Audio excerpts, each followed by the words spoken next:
මේ වන විට ලෝක රූ රැජින තරංගාවලිය අවසන් අදියරට එළඹිලා. ලබන 31 වනදා රාත්‍රියේදී අවසන් මහා තරඟය පැවැත්වීමට මේ වන විට සියල්ලම සූදානම්. එසේම ලෝක රූ රැජින තරංගාවලියට අදාළ සියලු තරංගවලට මේ වන විට අවසන් වෙමින් පවතිනවා. ඒ අතර බොහෝ දෙනෙකු විමසිල්ලෙන් සිටි බිකිනි තරඟ වටය පිළිබඳව ලැබෙන තොරතුරක් මේ. 2014 වසරේ සිට මිස් වර්ල්ඩ් තරඟෙන් බිකිනි රවුන්ඩ් තරඟය ඉවත් කරලා තියෙනවා.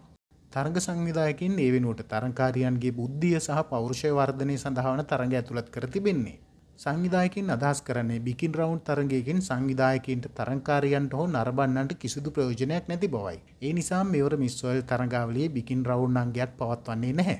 ලංකාව වගේ සංස්කෘතික පසුබිමක් තියෙන රටක බොහෝ වෙලාවට යුවතියක් මිස් වර්ල්ඩ් තරඟයට සහභාගී වීමේදී මේ තරඟාංශයෙන් ඉදිරිපත් වීම පිළිබඳව තවමත් සිටින්නේ යම්කිසි ඍණාත්මක අදහසකින්. ඉතින් 2014 වසරේ සිට ඉහත තරඟාංශය නොපැවැත්වෙන නිසා අනුදී ගුණසේකර එවැනි තරඟාංශයකින් අපට දකින්නට ලැබෙන්නේ නැහැ. ඒ වෙනුවට ඇය ශ්‍රී ලාංකික අභිමානයේ සුන්දරත්වය සහ ඇයටම උරුමුණු පෞරුෂත්වයක් මගින් අවසන් තරඟය වටේ තෙක්ම ඔබට දකින්නට ලැබේවි.